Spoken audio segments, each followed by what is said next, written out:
तो आज बात करते हैं अपन लोग ओस्टवाल विधि। ठीक है, ओस्टवाल मतलब ये कि ओस्टवाल विधि द्वारा नाइट्रिक अम्ल का निर्माण। ये आपका बहुत ही ज़्यादा मोस्ट एमपी क्वेश्चन है और ये क्वेश्चन आना लगभग हर साल ऐसा ये वाला क्वेश्चन आपका आता ही है।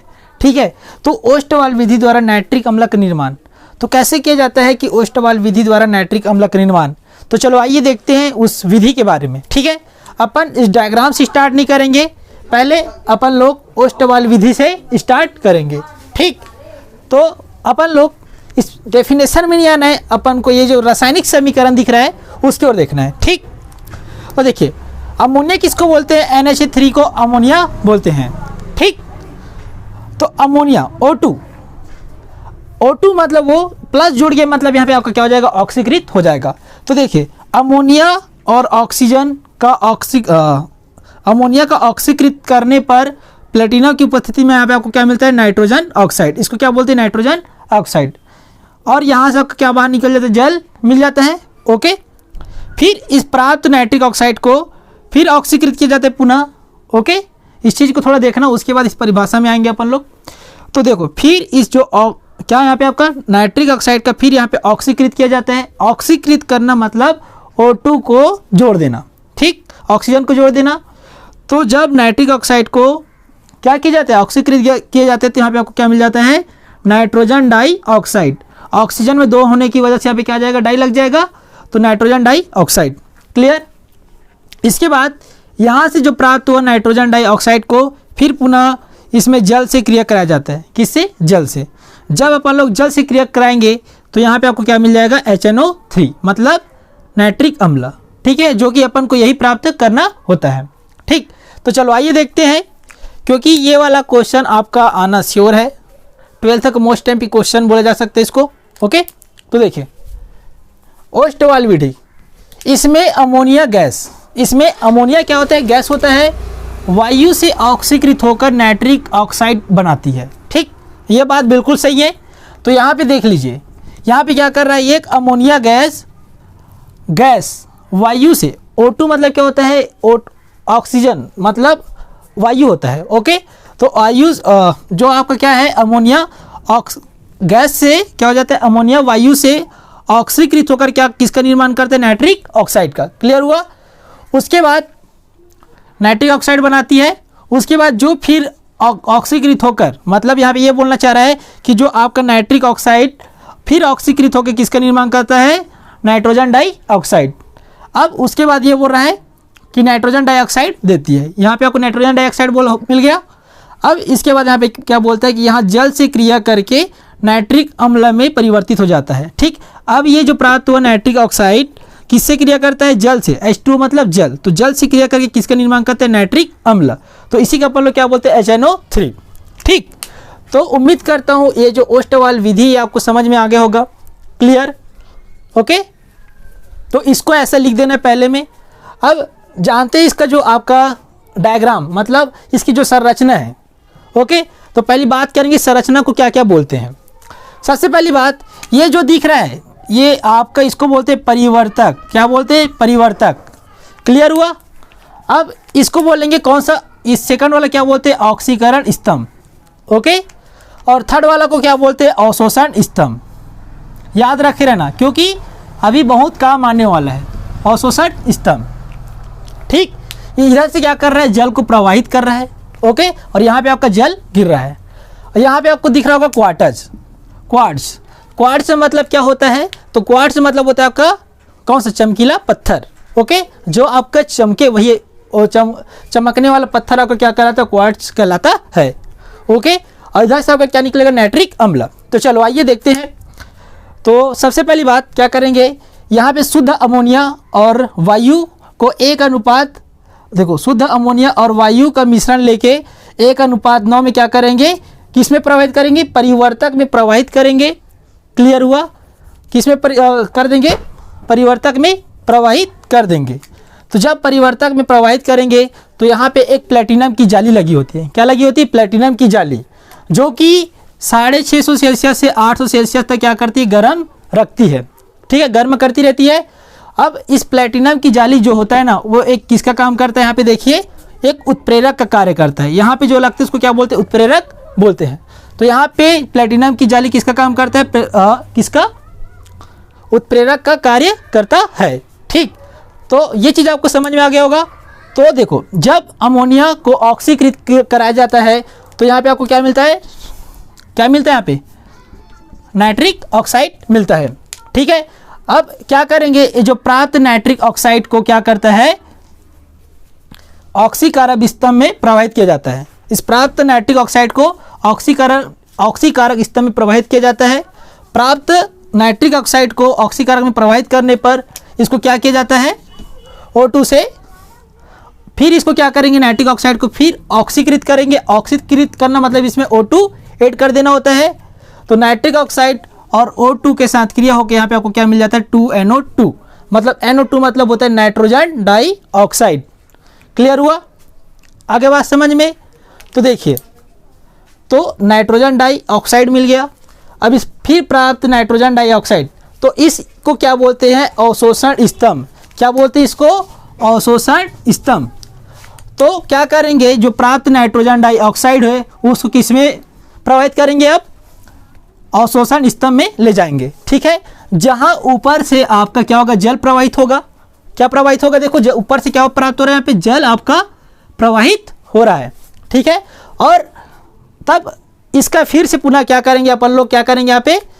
अब यहाँ पे आपका H2O मिल रहा है और यहाँ से आपका NO2 और H2O का क्रिया कराएंगे तो क्या मिल जाएगा? यहाँ पे देखिए, NO2 और H2O को क्रिया कराने पर HNO3 मिलता है। तो HNO3 मतलब यहाँ से आपको क्या मिल जाएगा? नाइट्रिक अम्ल प्राप्त हो जाएगा। ओके, तो H2O जल और नाइट्रोजन डाइऑक्साइड का क्रिया कराने पर आपको यहाँ पे क्या मिल जाता है? किसका निर्माण होता है? यहाँ पे आपका HNO3 का निर्माण हो जाता है। क्लियर हुआ? पक्का? तो ये हो गया HNO3। जो प्राप्त हुआ जो नाइट्रिक अम्ल है वो तनु होता है। क्या होता है? तनु होता है। ओके, तनु होने की वजह से इसका क्या कराया जाता है? आसवन कराया जाता है। ओके, क्या कराया जाता है? इसका आसवन कराया जाता है। कितने पे? आसवन कराने पर ये जो तनु नाइट्रिक अम्ल किस में प्राप्त हो जाता है? एक सांद्रण में, मतलब एक गाढ़ापन नाइट्रिक अम्ल यहाँ पे आपको प्राप्त होता है। क्लियर? तो चलो आइए एक बार और देखते हैं। उसके बाद मैं यहाँ पे बताऊंगा कि इसका जो अभी बोला उसको कैसे लिखना है। समझ में आ गया होगा मेरे हिसाब से। तो देखिए एक बार और, इसी को एक बार और देखिए। क्या करना है? पे शुद्ध अमोनिया और वायु का मिश्रण 1:9 में एक परिवर्तक में क्या किया जाता है? प्रवाहित किया जाता है। ओके, जिसमें एक प्लेटिनम की जाली लगी होती है। क्या लगी होती है? एक प्लेटिनम की जाली लगी होती है, जिसमें प्लेटिनम की जाली में 650 से 800 सेल्सियस तक गर्म रखी जाती है। उसके बाद प्लेटिनम की जाली क्या किसका काम करता है? एक उत्प्रेरक का कार्य करता है। ठीक है, जब नाइट्रिक अम्ल अमोनिया और ऑक्सीजन का मतलब अमोनिया और O2 का जब क्रिया कराया जाता है तो यहाँ पे आपको क्या प्राप्त होता है? NO मतलब नाइट्रिक ऑक्साइड यहाँ पे प्राप्त हो गया। अब इस प्राप्त नाइट्रिक ऑक्साइड को एक अगले स्तंभ ऑक्सीकारक स्तंभ में प्रवाहित किया जाता है। और ऑक्सीकारक स्तंभ में जब प्रवाहित किया जाता है, ऑक्सीकारक में जब प्रवाहित किया जाता है किसको? NO को, फिर वहाँ ऑक्सीकारक का मतलब ऑक्सीकृत कर देना, मतलब यहाँ पे आपका क्या जुड़ जाएगा? O2 जुड़ जाएगा। तो NO प्लस O2 फिर क्रिया करके क्या बनाता है? NO2 बनाता है। तो इस NO2 का मतलब क्या होता है? क्या होता है यहाँ पे? Nitrogen dioxide. Okay, nitrogen dioxide होता है। क्लियर? अब प्राप्त इस फिर लास्ट नाइट्रोजन डाइऑक्साइड को एक कौन सी स्तंभ में प्रवाहित किया जाता है? अवशोषण स्तंभ में। जब नाइट्रोजन डाइऑक्साइड को किस में? अवशोषण स्तंभ में प्रवाहित किया जाता है तो यहाँ पे एक ऊपर से जल को गिराते हैं, प्रवाहित करते हैं ऊपर से। ठीक है, तो जब ऊपर से जल प्रवाहित करते हैं तो ये जो बाकी गैस है इधर से निकल जाता है।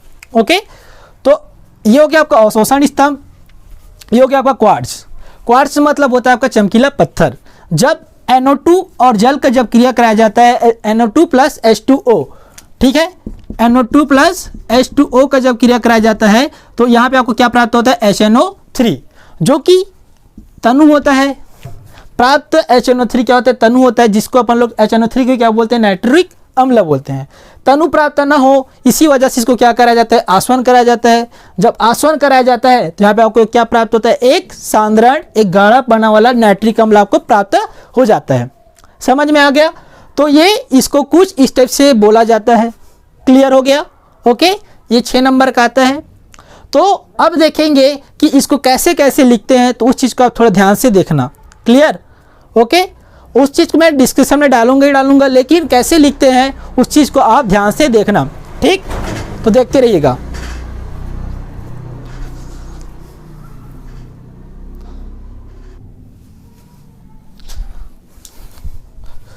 तो देखिए, ओस्टवाल विधि द्वारा जो मैं बोला था उसको कैसे लिखा जा सकता है। ठीक है, तो क्या लिखना, यहाँ पे आपके पास एक क्या है, एक डायग्राम दिख रहा होगा। ओके, तो इसमें शुद्ध अमोनिया और वायु का मिश्रण कितने अनुपात में, 1:9 में प्रवाहित किया जाता है, जिसमें प्लेटिनम की जाली लगी होती है, लगी है।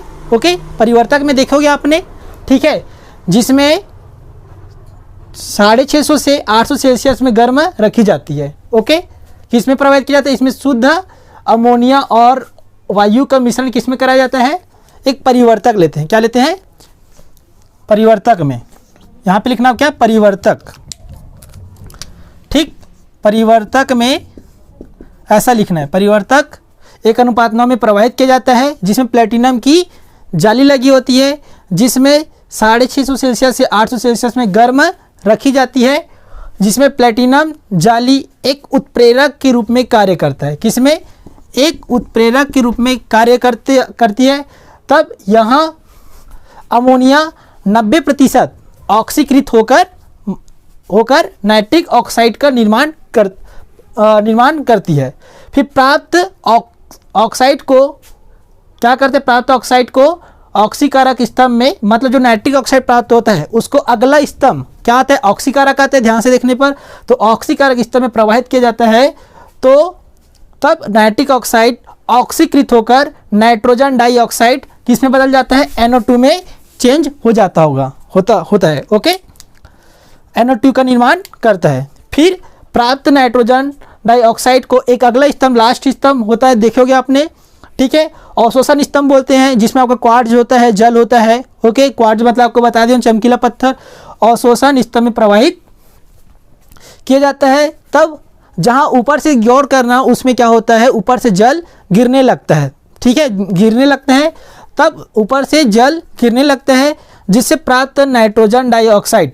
ठीक है, सेकंड विधि से आपका क्या होता है, ऑक्सीकरण अवस्था। ऑक्सीकारक में आपको क्या मिलता है, नाइट्रोजन डाइऑक्साइड मिलता है। तो प्राप्त नाइट्रोजन डाइऑक्साइड को जल से क्रिया करा के नाइट्रिक अम्ल का निर्माण करता है।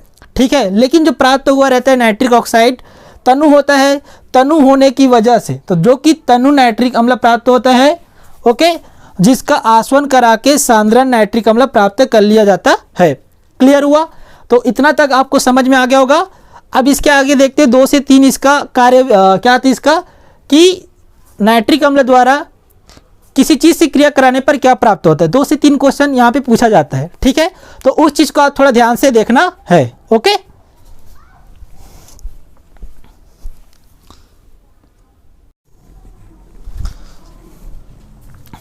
तो चलो आइए देखते हैं कि तनु नाइट्रिक अम्ल की लेड पर अभिक्रिया। मैं बोला था ना कि नाइट्रिक अम्ल की क्रिया किसी अगले तत्वों से कराने पे क्या प्राप्त होता है। तो चलो आइए देखते हैं, जब इसका लेड नाइट्रेट का नाइट्रिक अम्ल का लेड के साथ क्रिया कराने पे क्या प्राप्त होता है। तो देखिए, इस अभिक्रिया को जब हम लोग कराते हैं तो यहाँ आपको लेड मिलेगा और नाइट्रेट मिलेगा और NO2 मिलेगा। ठीक, लेड नाइट्रेट मिलेगा और क्या मिलेगा, यहाँ पे नाइट्रिक ऑक्साइड मिलेगा और जल मिलेगा। तो देखिए, तो सबसे पहले किसका क्रिया कराना है, लेड। तो यहाँ पे लिख दो लेड, यानी PB।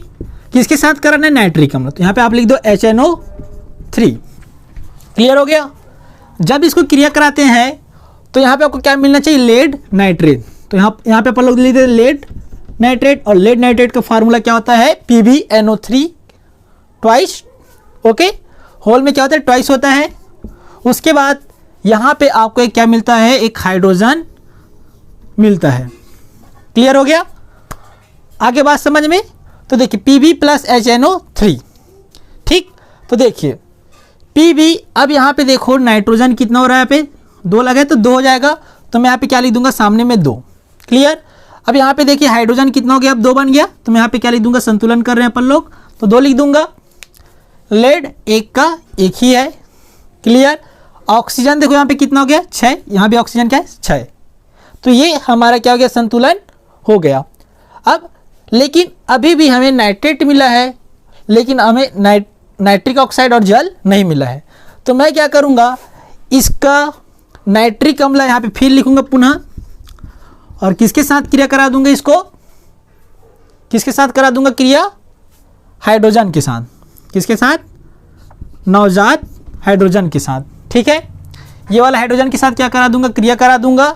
तो यहाँ पे आपको क्या मिल जाएगा, देखिए Pb कहाँ गया, ठीक है। तो देखिए क्या प्राप्त होना चाहिए, यहाँ पे देखो नाइट्रिक ऑक्साइड, तो नाइट्रिक ऑक्साइड का फार्मूला NO, और क्या मिलना चाहिए, जल। तो यहाँ पे आप लिख दो, पहले जल लिख दो। ठीक। तो देखिए यहाँ पे नाइट्रोजन पर संतुलन करते थे, नाइट्रोजन एक का एक। क्लियर। ऑक्सीजन की गिनती करते हैं, इधर कितने 3, इधर कितना रहे 1 और ये 2। ठीक, जो कि कम है। और हाइड्रोजन की गिनती करें कितना रहे 1 और ये 2, और यहाँ पे कितने 2 है। लेकिन यहाँ पे अपना नाइट्रोजन ऑक्सीजन कितना होना चाहिए 3, तो मैं यहाँ पे लिख दूंगा कितना 2। ठीक। तो देखो हाइड्रोजन कितना हो गया, अब ये 4 हो गया।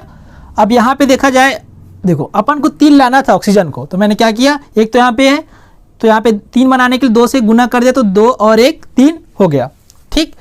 तो देखो हाइड्रोजन की गिनती करें कितना हो जाएगा, 2 और 2 दूनी 4, तो यहाँ सामने में 1 है, तो यहाँ पे क्या लिख दूंगा 3, तब ये 4 हाइड्रोजन हो जाएगा। क्लियर हो गया। ठीक। अब देखो अब क्या करेंगे, यहाँ पे कितने 3H है, और यहाँ पे क्या है 2, तो मैं इसको 3 से मल्टीप्लाई करूंगा, और इसको मैं 2 से मल्टीप्लाई कर दूंगा। ठीक। तो देखिए देखो जब 3 का मल्टीप्लाई पूरे को करोगे, तो यहाँ पे क्या मिल जाएगा, 3Pb प्लस 3 गुना 6 HNO3, फिर Pb 3 से मल्टीप्लाई करें, Pb NO3 की पावर 2, 3 दूनी 6H। क्लियर हो गया।